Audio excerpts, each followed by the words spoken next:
warfare is dominated by technology.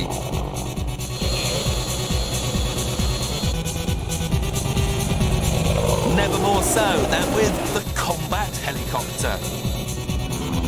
Today's machines are lethal, agile, and survivable.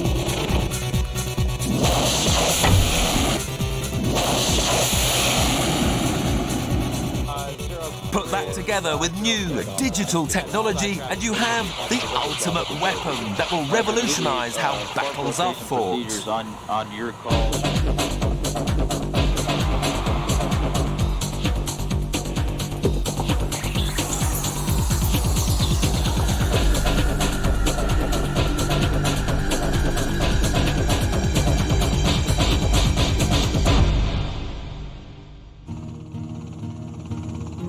After the Second World War, a new tool became available to commanders on the battlefield: the helicopter.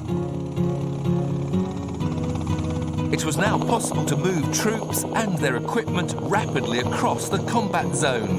Helicopters didn't need airfields because they could take off and land from a space the size of a tennis court, and they could operate over any terrain.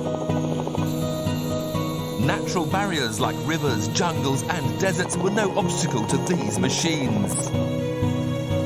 The Americans used helicopters in the Korean War to evacuate wounded troops to field hospitals. Helicopters that were made famous in the television series MASH. And because of the short journey times, many lives were saved that otherwise would have been lost. But it was during the Vietnam War that the helicopter really made its mark.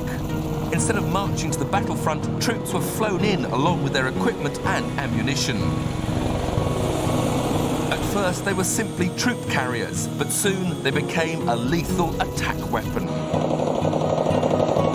Not only could they protect the troops and other helicopters, they could also unleash deadly force against the enemy on the ground.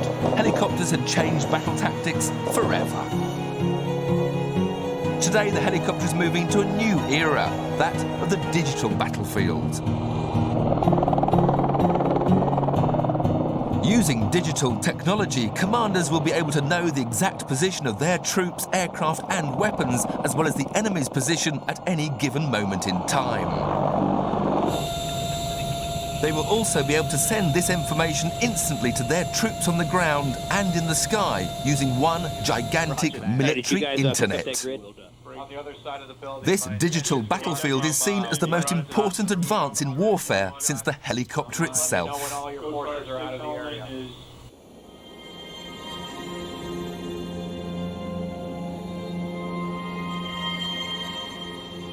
Leading the charge into the digital age is the deadliest helicopter ever built, the Apache Longbow.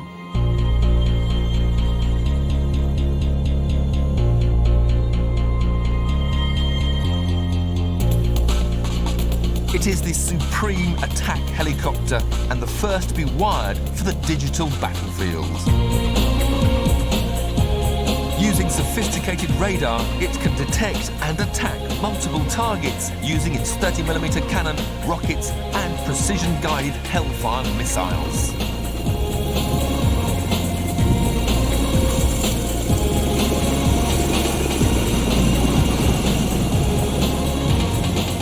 It is the #1 killing machine and the #1 flying machine for pilots.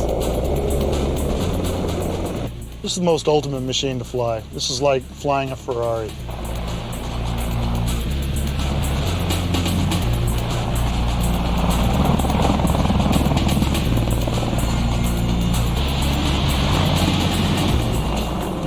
The Apache aircraft was designed to be a heavy attack platform for the Army. So it provides not only a heavy attack type of capability, but it provides close air support as well as armed escort for other aircraft.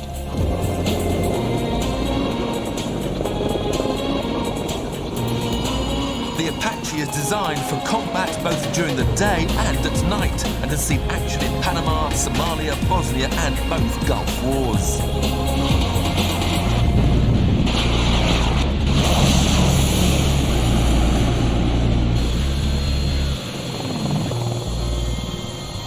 Its its lethal record in combat is matched by its name.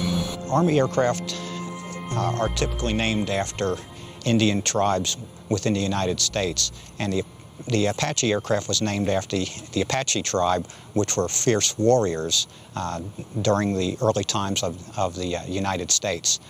So it just was fitting to name this aircraft after the Apache tribe because we were looking to make a very fierce fighting weapons platform.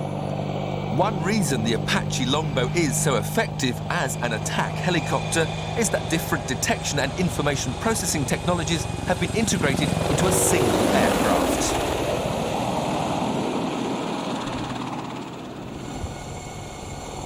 On the nose of the aircraft are sensors that identify and track targets day and night using high-resolution television, infrared and lasers. The information from the sensors is displayed in the pilot's eyepiece on the helmet, which is linked to the gun, so wherever the pilot looks, the gun points as well.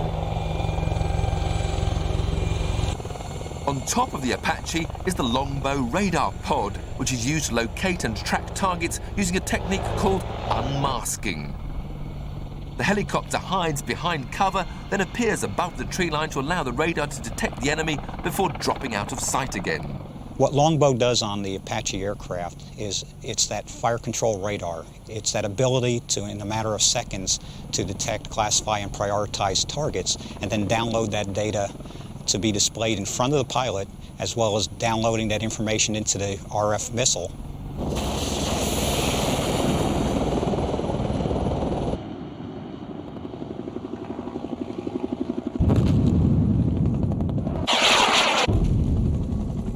The Apache Longbow is the first in-service helicopter upgraded for the digital battlefield. Missions are planned on computers and then transferred into the aircraft. In this way, the pilots can load all the data and navigation information for the mission instantly and without error. There's no way to overemphasize what digitization will mean to the battlefield, because in the past, you typically saw the enemy, you engaged the enemy. Now you're able to quickly determine where the enemy is, where the friendlies are, and in a matter of seconds engage them with any weapon system on the battlefield. Because the Longbow is digital, many of its systems can easily be replicated in a simulator. This means that pilots can be trained on a device that simulates real missions without ever putting aircraft or pilots at risk. At Fort Rucker, Alabama, the US Army is training Longbow Apache helicopter pilots on 4 state-of-the-art simulators, a bit like giant video games. They digitally replicate the exact flight profile and handling of the helicopter. It is, in fact, one huge video game. It's also a very expensive video game, and it's very real also. Obviously, what we do is very real. So it's a huge benefit for us to have this trainer so that we can train them up and have them ready to fight. The new trainees have the ability to come in here. They learn how to start the aircraft. They learn to familiarize themselves with the cockpits, then can fly the aircraft, get a little experience actually flying the machine, and can actually work with their stick buddy. All right, you ready? I'm going to have Brent bring to the left, so stay on it. On real missions, pilots must not only look out for the enemy, but also other Apaches. This system can even link the simulators together. There's an old joke about simulators where you have to watch out for the other simulators. Well, in here it's real. These simulators can be linked up together, and you can actually look out left and right at the other simulated aircraft. Well, the Longbow Crew Trainer allows us to simulate the digital battlefield. In here we can simulate almost everything, so it's essential to the future. The simulator can recreate most battlefield scenarios, but when pilots are out on a real mission, it's real bullets being fired at them.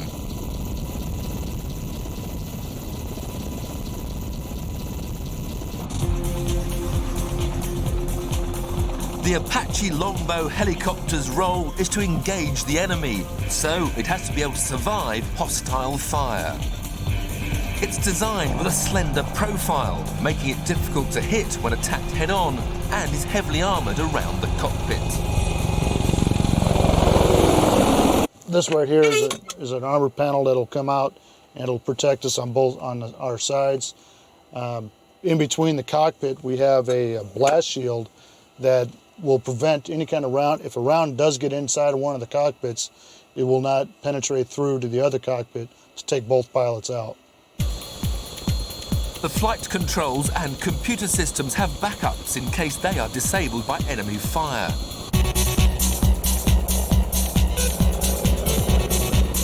In addition, the rotor blades and fuel tanks can take hits without failing, and even the gearbox can run dry of oil for 30 minutes to give added survivability.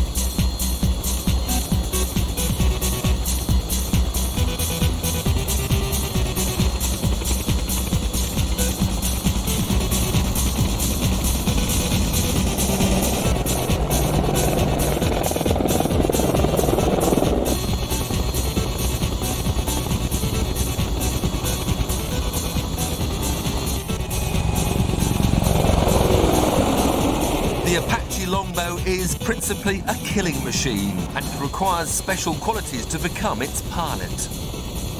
But the aggressive nature of an attack pilot. The attack pilot is always out there looking for a fight, and he's willing to get into the scrap, and he's willing to put his neck on the line in order to protect the soldiers on the ground.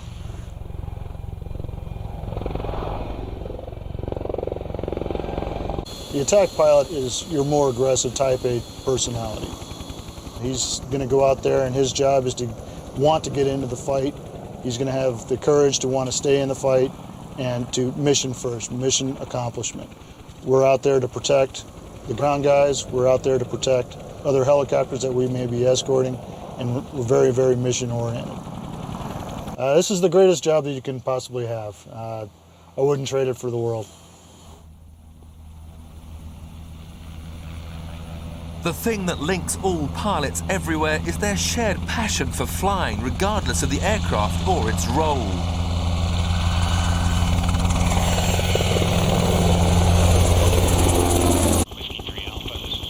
Nolan Beck has been flying for 18 years and is a test pilot on one of the most successful military helicopters ever made, the Black Hawk. I love to fly any aircraft, but what I like most about the Black Hawk is its versatility. I can be moving troops one day across enemy lines, moving cargo one day, and moving external loads the next day. It's very easily changeable. It's not the same mission every day.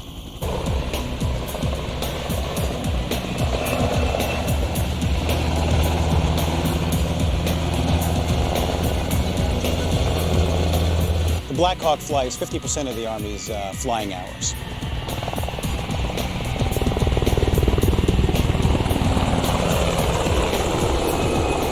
$1,550 of them. We're still buying them to go to 1,680. It performs every major aviation mission that we have. It can be fully armed and is fully armed in several configurations. The Black Hawk has been in every war the United States has fought since the 80s. It's a utility helicopter carrying out virtually every job on the battlefield. Troop and equipment carrying, medical evacuation, search and rescue, even command and control missions.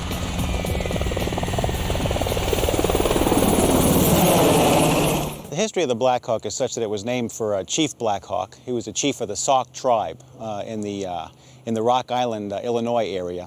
And the chief sided with the British in the War of 1812.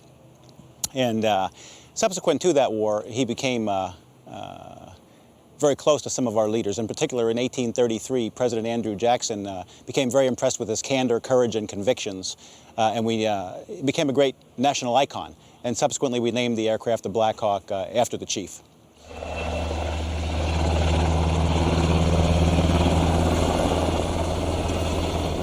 The Black Hawk is a fairly powerful aircraft. It can lift a lot of troops and a lot of equipment. It gets there quickly, and it handles quite nicely. It's very responsive.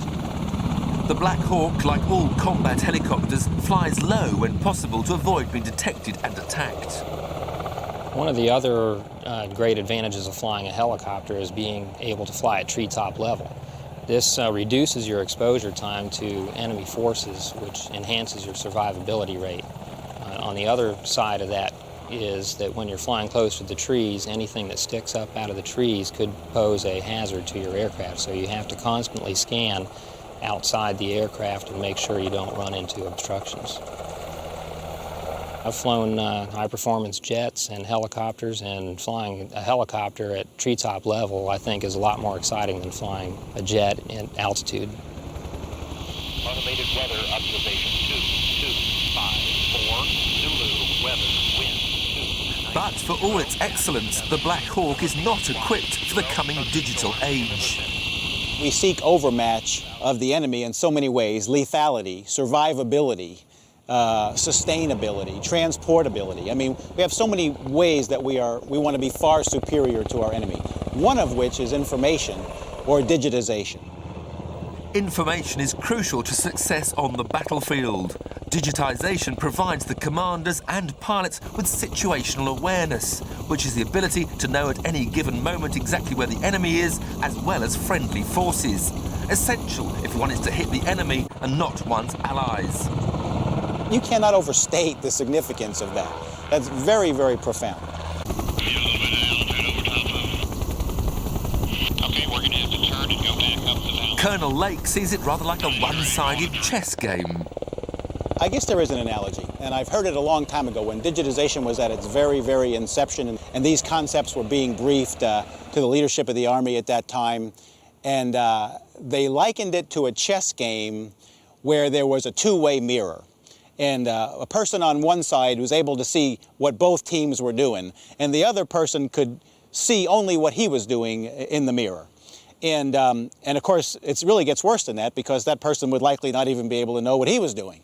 But that's probably a great analogy. You can see everything, they can only see what they're doing at best. Despite its superb combat record, if the Black Hawk's to become part of the future digital army, it will need a digital upgrade. For about half the price of a new aircraft, we can remanufacture the UH-60A models, give them 20 years additional service life, full glass cockpit, getting rid of analog steam gauges, removing the obsolescence problem from the avionics.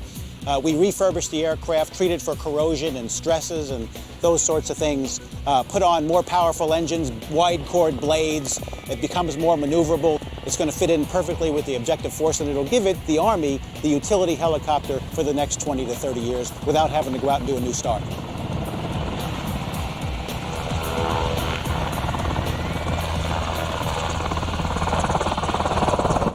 For now, the Black Hawk has an interim upgrade with digital screens in the medical evacuation model. This is the HH-60L, the latest version of the Medevac Black Hawk helicopter.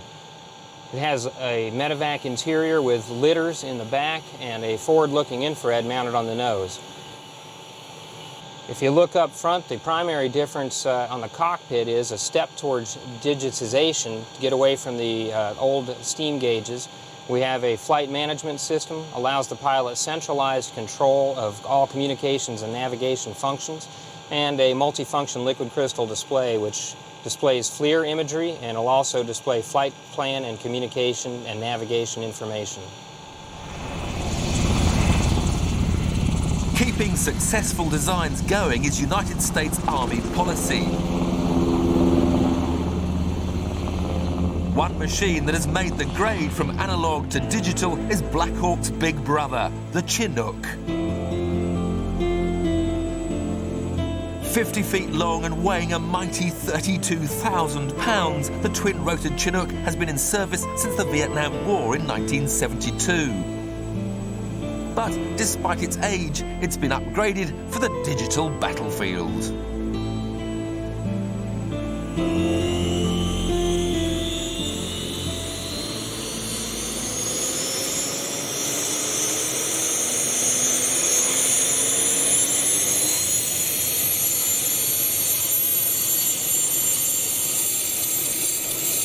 Tandem rotors, a loading ramp in the tail, and the ability to carry heavy loads slung underneath makes the Chinook the most versatile military helicopter ever created.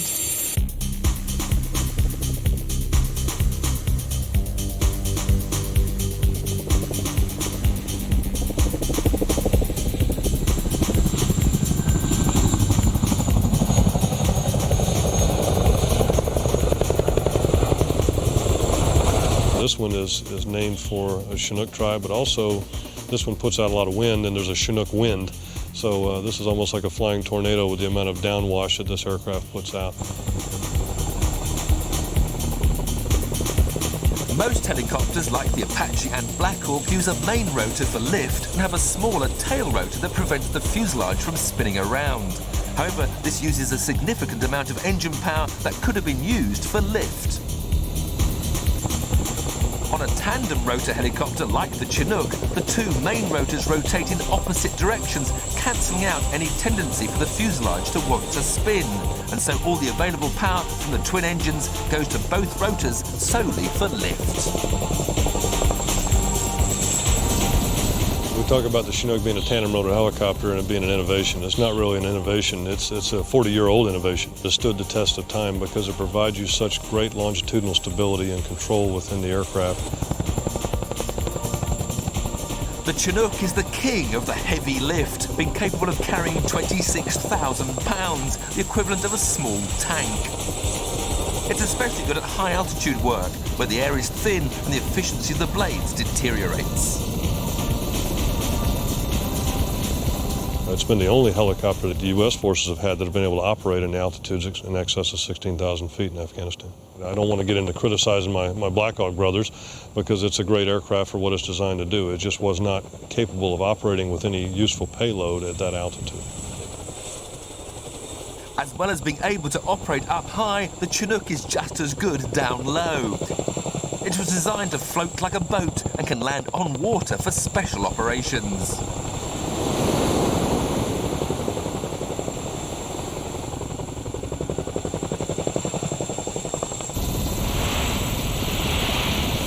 These elite forces have adapted their Chinooks with long-range tanks and the ability to refuel in flight, and added classified weapons and electronics to this remarkable aircraft.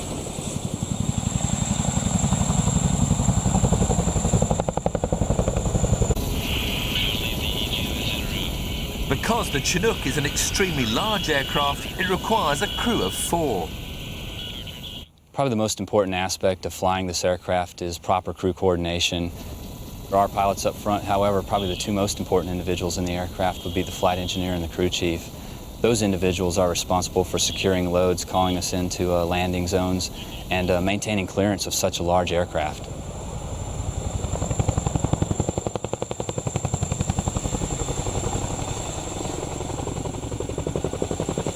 Like all pilots, Major Jones still has that passion for flight that started when he was a boy. Well, flying a helicopter is something I've always wanted to do since I was a child, and flying at the speed of sound is certainly a thrill, but I think there's nothing like flying on a deck, you know, right on top of the trees, at the Earth's surface, under night vision goggles with poor illumination. I don't think it gets any more challenging than that. There are several different versions of the Chinook, and the latest is being developed as a digital aircraft with computers and digital screens. It's hoped that these upgrades will extend the life of the Chinook for another 20 years, and it will successfully integrate into the digital battlefield. However, upgrading the pilots is not so simple. Old dogs like me that have been flying this thing for quite a while are used to all the old analog systems. The young kids coming up today have grown up with computers. They've accommodated it through learning through the processes. The learning curve to transition to this type of environment is more difficult for me because I learned on something else, and I have what we call negative habit transfer, trying to overcome that. Crosby's philosophy is if you want to test this system equitably, go to the mall and get the kid that's been playing the video games all day and come see how he does with it.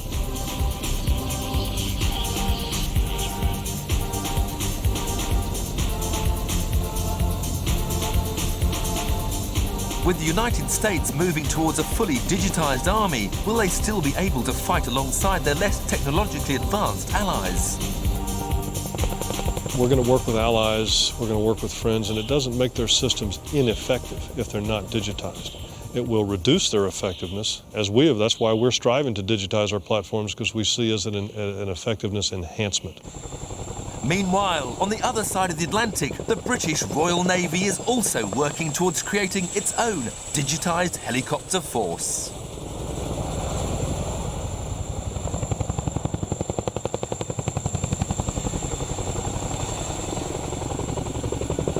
In Gulf War II, the closest ally that worked alongside the United States was the United Kingdom. The Royal Navy has its own fleet of combat helicopters, some among the most advanced in the world. Like the US helicopters, they have excellent designs. But in the race towards digitisation, some still lag behind. One successful aircraft in need of an upgrade is the Royal Navy's Mark 8 Lynx helicopter. The Lynx holds the world speed record at 400 kilometres an hour and is designed as an anti-surface and anti-submarine helicopter. The Lynx is the world's fastest production helicopter, and it's very, very agile. It has a special rotor head which allows it to be very aerodynamic in comparison to other helicopters. Makes it a wonderful aircraft to fly as a pilot. It's especially agile. It's not very forgiving in that it is very twitchy, but it's like driving a sports car in comparison to a lot of other helicopters. It's like driving a bit of a bus. A revolutionary British-designed rotor system allows the helicopter to fly faster because the paddle shape of the blades improves the airflow over their surface and delays the onset of blade stall. Keeping flight crew fully trained for war is a never-ending task.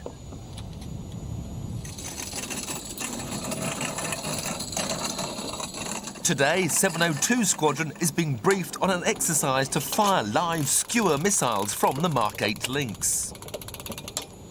Okay, good morning, gentlemen. The aim of this morning's brief is to fire and to brief for the firing of 15 live sea skewer weapons. Each crew today will fire... This is a rare occasion to fire live missiles, so the crew listen attentively. The targets you are firing against are 20 nautical miles to the northwest of Aberporth in Cardigan Bay, and they consist of 4 100-foot barges with radar reflective targets attached to them. In addition, they have... Sea skewer is our primary anti-surface weapon. We have 15 missiles to release. Some of them are reaching their end of their life, and we're also trying to ensure that some of the younger people on the unit are getting some experience of firing their missiles. Skewer is a semi-active medium-range missile, and its primary aim is to damage and set on fire, if you like, smaller fast patrol boats and smaller frigates, corvette size.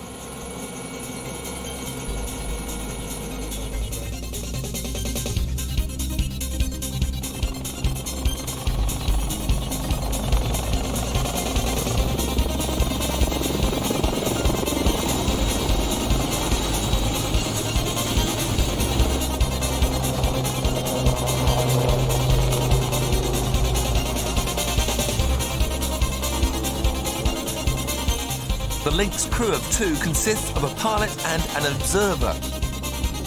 It's my role to detect the enemy shipping, to classify it so that we know whether we're actually firing at the right target, and then to deploy the weapon. To do that, I'd illuminate it with the radar, and then using the radar, I'd guide the missile onto the target.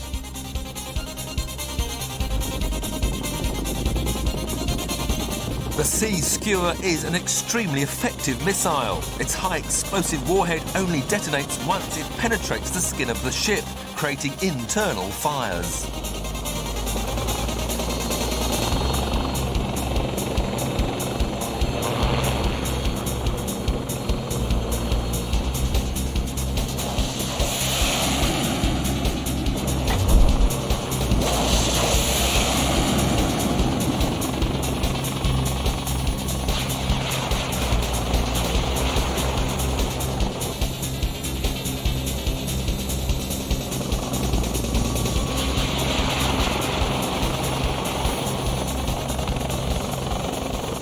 I have flown with live skewer many times in Bosnia and Kosovo in the 90s. However, it's the first time I've ever fired one.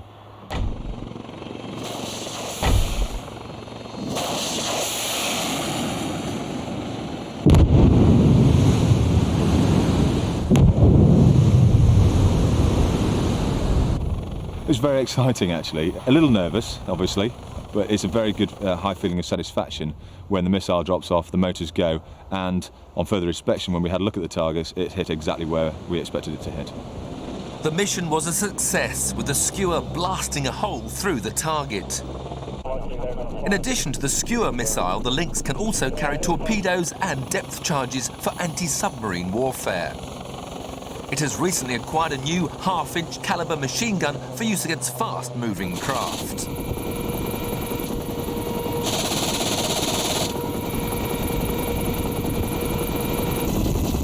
But for all the Mark 8 Lynx's effectiveness in combat, it is yet to be digitised for the future battlefield. To enable us to be part of the digital battlefield, we need to have the same equipment and the compatible equipment with all our NATO and other allies that we are likely to work with. The other aircraft within the fleet ARM are getting to the digital battle space. That includes the Sea King Mark 7 and the Merlin. We're a little way behind that, but the upgrades we are expecting to get in the next few years should enable us to catch up and be part of that integrated picture. Some Royal Navy helicopters have entered the digital battlefield, and it's the Sea King, for many years workhorse of the Royal Navy, that now houses the technology to bring the fleet into the 21st century.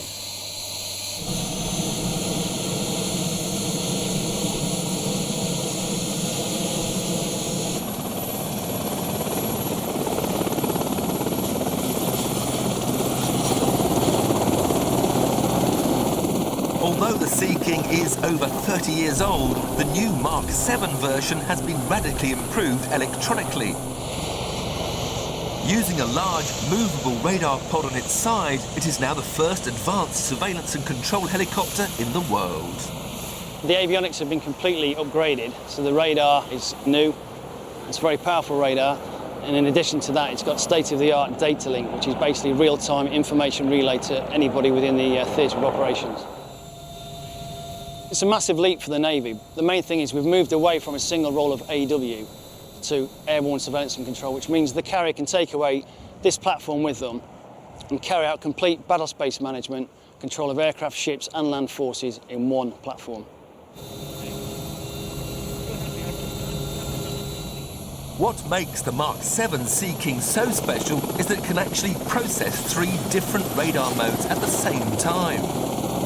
This means it can relay information between sea, air and overland contacts and control all those areas of operation instantaneously, while at the same time sending the data back to its ship on a new fast digital connection known as Link 16.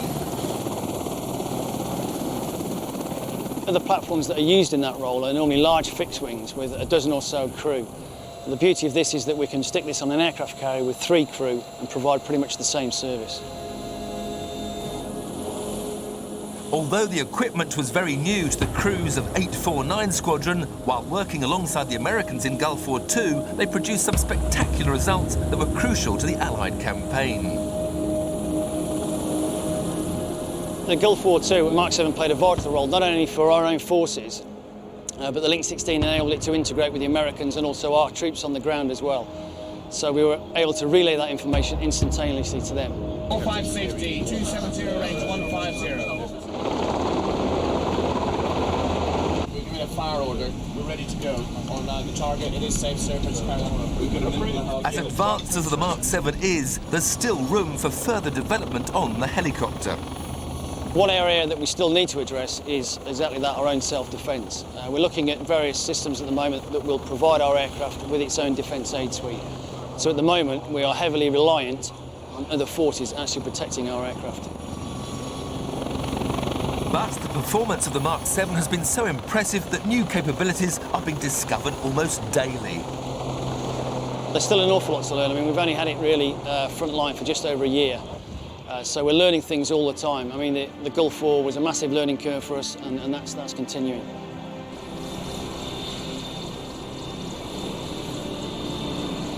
From the most sophisticated surveillance and control digital system in the world to the most modern combat helicopter in service anywhere, the Royal Navy's Merlin.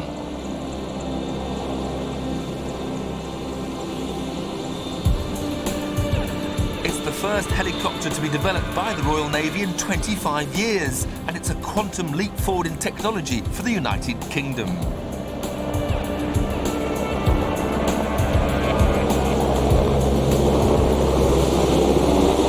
It's a fantastic aircraft to fly, very, very manoeuvrable. I mean, given the size of it, it's particularly manoeuvrable. I've flown 5 or 6 different types of helicopters now, but this is certainly my favourite. There's a lot of power. The Rolls-Royce engines produce a lot of power for the aircraft, and it's real fun to fly. The Merlin is without doubt the most advanced in-service helicopter in the world today. It's got a fantastic avionics suite, 3 engines, redundancy in almost every system. But also there, we can stay out for longer by shutting one of the engines down in flight, which makes our endurance particularly good, up to 4.5 to 5 hours with one engine shut down. The Merlin has 2 main roles in combat: anti-submarine and anti-surface warfare. We can carry 4 Stingray torpedoes, 4 Mark II depth chargers, or a variety of GPMG general purpose machine guns which we can mount in the cabin door and the windows.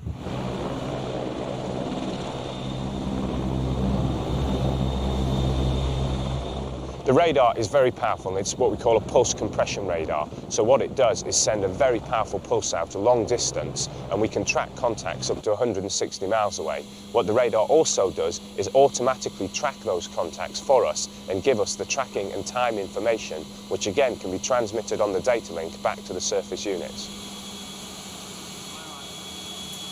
On the 6 LCD displays, we have all the information from the sensors, which are displayed in a variety of colours. For example, the hostiles we can display as red, the friendlies we can display as green, and those colour displays are sent to the ship. So straight away, when that comes through on data link, the ship knows whether we think it's a hostile or a friendly unit. Because the Merlin is digital, it's easy to run simulated missions. There's a dedicated Merlin training centre which houses 4 simulators, all of which can be linked from one main control room. This allows the crews to practice all types of missions in a safe, controlled environment. All this high technology and promise of a future digital battlefield to be viewed and fought on computer screens makes war begin to sound like one giant video game. But what would such a game look like? There's a possibility to glimpse this future at an army base in Alabama. At Fort Rucker, they're training officers and pilots to fight wars on a super simulator called the CAV Sim. In this mock headquarters, commanders are learning how to fight today's battles with their troops and helicopters. Roger, understand. Crowd south, advancing through the local police to crowd north. The 4 buses have unloaded. Looks like approximately 40 additional personnel putting crowd north at 40 personnel, crowd south at 100 personnel. We'll get a more accurate count. They're in communication with their pilots flying 8 simulated helicopters. Each cubicle can be configured to provide any helicopter needed for the exercise. Stay below. Boy, they won't see you. You might be able to pop up as well. Roger, spot reports and follow. Break to observe the town. But yeah, stay behind that ridge line. Crowd north, vicinity garage check. Increase. And 1-2, we're coming right to set up behind this ridge line. Here in Master Control, also known as the Stealth Room, instructors play God, managing the battle as well as controlling the enemy. In charge is Captain Dan Knott. The commander tracks the battle using post-it notes on a regular map and butcher blocks or a piece of paper just to write things down. From there, they translate it up to me via the radios to where I can then see what's going on in their eyes. Whereas in reality, I'm watching a computer screen that tells me exactly where everybody is and how the computer links in the enemy and the friendly and the aircraft, and I can see the big picture, much like what you're going to have in a few years, where everything is tracked, all the vehicles, we know exactly where they are, we know exactly where the enemy is. They can see everything, a true vision of how battles will be fought in the future. My position marked with yellow smoke. Out. It is very similar to a video game, and I tease my children and my wife on a daily basis that's what I do all day is play video games. Roger, just got a call from Eagle 5. What he wants to do, break. But the video game is becoming reality. In West Palm Beach, Florida, it's the dawn of a new age for warfare, the digital age.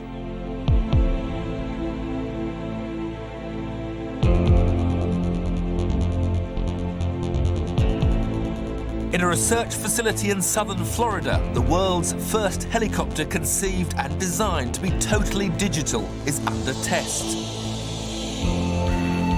Called the Comanche, it's scheduled to be in service in 2009. Everything from detection systems to flight controls have been created to work in the digital battlefield.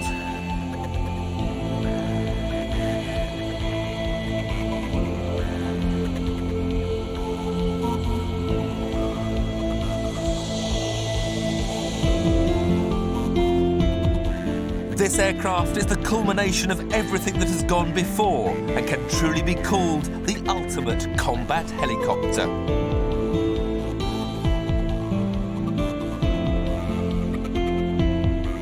Head of the project, Colonel Bob Birmingham, has watched the program develop over many years.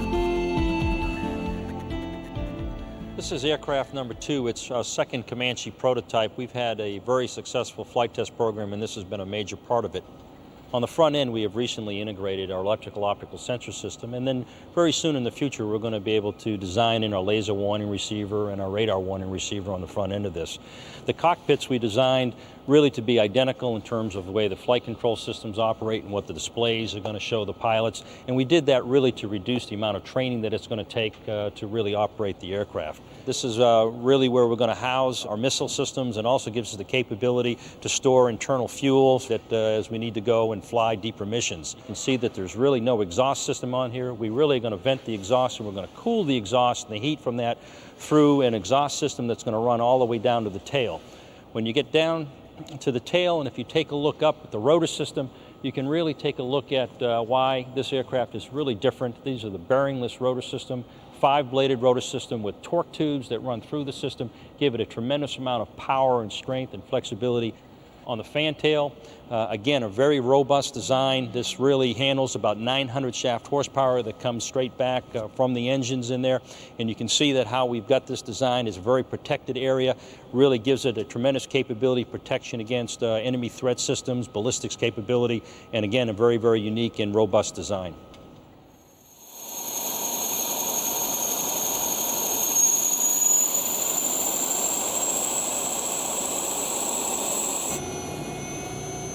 Unlike previous helicopters, flight control computers ensure the pilot flies within the limitations of the machine. They prevent him overstressing the airframe and rotor system or damaging the engines by using excessive power.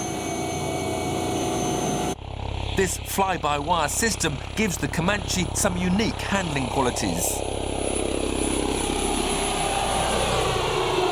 Test pilot Bill Fell explains.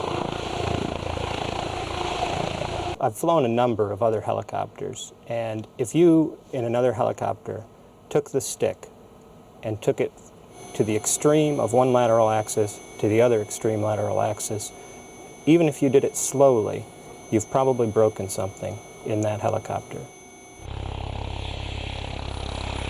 In this helicopter, I can slam the stick from one side stop to the other side stop as fast as I possibly can, and I haven't broken anything. All I've done is achieve some incredible roll rates. As a result, the aircraft can perform maneuvers that until now designers could only dream about. This aircraft we can fly backwards in excess of 80 knots. We can fly sidewards in excess of 70 knots. Those are not things that you can do in other helicopters, and this aircraft handles it very well. You also, in flying backwards at 80 knots or sidewards at 70 knots, you can do that with your hand off of the controls. It will do it all by itself. Basically, if the computer's flying the aircraft for you, then it reduces your workload so that you can perform other tasks. You can assist in targeting, and assist in communications. The Comanche was designed from the start to be survivable on the battlefield. It's officially not called stealthy, but it is said to have low observability. It has an extremely thin shape, making it difficult for radar to detect and hard to see at a distance, and its retractable landing gear further reduces its observable profile. Also, by burying the engines internally and having a clever design of tail rotor, the noise generated is greatly reduced. To minimise the risk of thermal detection, the hot exhaust gases from the engines are cooled inside the tail before leaving the aircraft, thus reducing the threat of attack from heat-seeking missiles.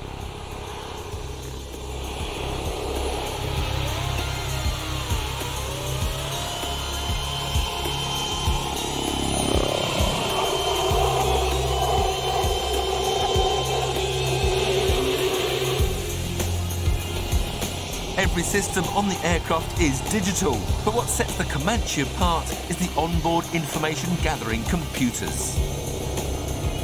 The brains of this aircraft really have to do with the aircraft's ability to collect information. All totally integrated into the cockpit, into the mission control computer cluster. That provides the capability with a tremendous amount of information from the sensors that go out there. These digital detection systems will be able to provide the commanders back at base with constant information on the position of the enemy and their own forces. The Comanche will become the eyes and ears for the commanders of the future, giving them the power to control the battlefield. Comanche is clearly a skip-a-generation technology. This is not one generation better than its predecessors that we have out there. This is 2 generations better. This does things twice as good as any of the conventional aircraft that we have out there, and it does it twice as fast.